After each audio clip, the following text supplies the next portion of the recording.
Investigasyon sa 15 pulis na sangkot umano sa pagkawala ng ilang sabongero. Gumugulong na. Ang pambansang pulisya may hawak na ring impormasyon sa mga lugar na posibleng pinagtapunan ng mga labi ng mga sabongero. Narito ang report. Emosyonal na nagtungo sa Criminal Investigation and Detection Group o CIDG ang ilang kaanak ng missing sabongero.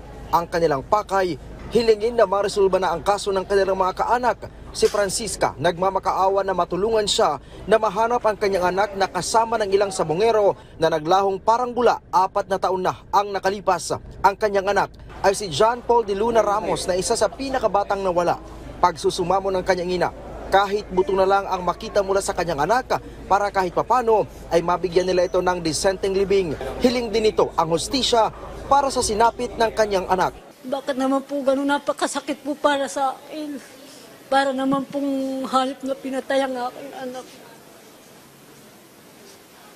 Wala naman po para sa akin. Wala naman pong magulang na itataboy ang anak.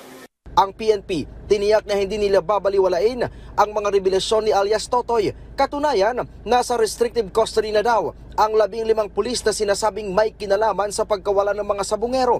Ayon kay PNP Chief Police General Nicolas Torre III, sinisimulan na nila ang investigasyon laban sa mga ito para gumulong na ang kasong administratibo at kriminal. Isang sigurado rito, hindi namin sila bibigyan ng luwag, hindi namin sila bibigyan ng puwang na paglaruan ng ating hustisya. Lumalabas na Lieutenant Colonel ang pinakamataas na ranggo sa mga isinasangkot na pulis. Wala tayong sisinuhin dito, wala tayong ibang magiging layunin dito, kundi bigyan lang ng hustisya itong mga naging biktima ng case na ito. Kinumpirma din ni Torre na nasa kanilang protective custody ang whistleblower sa kaso ng mga nawawalang sabongero na si Julie Patidongan alias Totoy.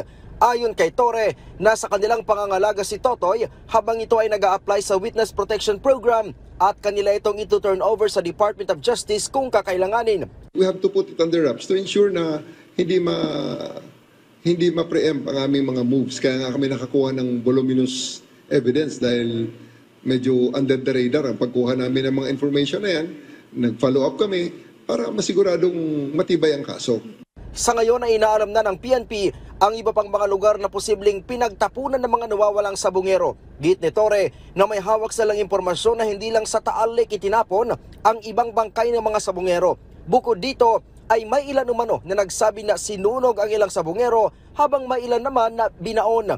Aminado naman si Torre na malaking hamon sa kanila ang paghanap sa katawan ng mga nawawalang sabongero. Mula dito sa Campo Crame, Ryan Lisiges para sa Pambansang TV sa Bagong Pilipinas.